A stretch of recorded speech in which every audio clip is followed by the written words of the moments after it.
Hello folks, and welcome to another video by 1960s and 70s Chronicles of a Golden Era. This is going to be part 2 of a two-part series asking the question,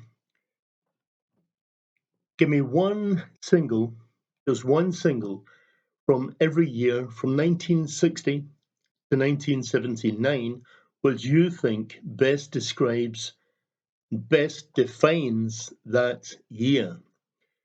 We've already posted part 1, of course, which dealt with the 1960s, 1960 to 1969. So here's part 2. And this is my list. 1970, In the Summertime, Mungo Jerry. Massive worldwide hit. I think it was number 1 pretty much everywhere. It was number 1 in the UK throughout the summer, really, for weeks and weeks. And I think 1970, in the summertime, Mungo Jerry. 1971. For me, that was the greatest year for music. Certainly albums, possibly singles too, so it's a tough choice. Except when I thought about it, maybe not so tough. Because the single I'm going to choose for 1971 is a single that would be in my all-time top 10 singles. And I think it would be for quite a few people. It's American Pie by Don McLean. 1972.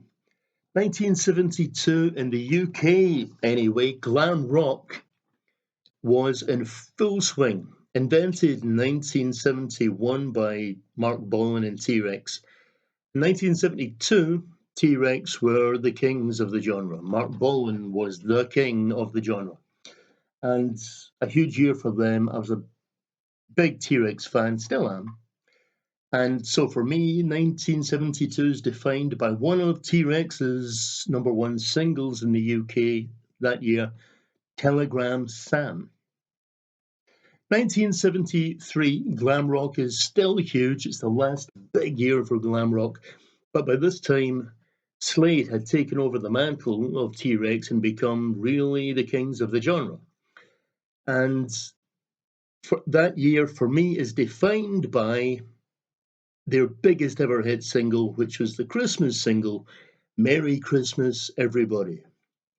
1974 is defined for me by Bachman Turner Overdrive's first hit in the UK. And made me a Bachman Turner Overdrive fan, and it is, of course, You Ain't Seen Nothing Yet from the album Not Fragile. That single was everywhere. It was all over the airwaves, and is remembered as a great rock classic, of course. 1975, the single that defines that year. I wonder if there's any dispute in this. Well, it's Queen with Bohemian Rhapsody, one of the biggest selling singles of all time, massive international hit, recognized as an all-time classic from 1975. I think it's the single that defines that year.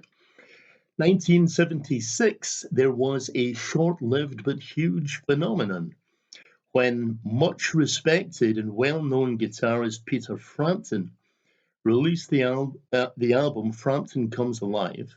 It was huge. Again, it was everywhere. It was all over the airwaves. And especially the single Show Me the Way, a massive international hit. I mean, Peter Frampton kind of ruled 1976. And that single, Show Me the Way, is huge, massive. And I think it's the single that defines 1976. 1977 in the UK, punk rock was huge. Again, it's a short-lived phenomenon, punk rock, but it was necessary. It was a shake-up. Wasn't a fan at the time, but this single, I think, defined the year and defined the genre, you might say. It's the Sex Pistols with God Save the Queen. Now, of course, God Save the Queen, the original, the traditional version, the traditional song, is the British national anthem. And in 1977, it was the Golden Jubilee for Her Majesty, Queen Elizabeth II. So it added to the controversy gotta suppose deliberately, of course. And it became, I think, the single that defined 1977. 1978, we're back into all-time classic rock singles. Another single that will probably appear in a lot of people's greatest top 10 singles of all time. Mine as well. It's Baker Street, Jerry Rafferty, and I think that is the single that would define 1978. 1979, it is a return to the top for prog rock, showing what I say anyway is outpunking the punks and showing the way that kind of youth, malcontent, and growling protest can be done with class. And it is, of course, Pink Floyd with Another Brick in the Wall from the album The Wall, 1979 single, and I think defines 1979.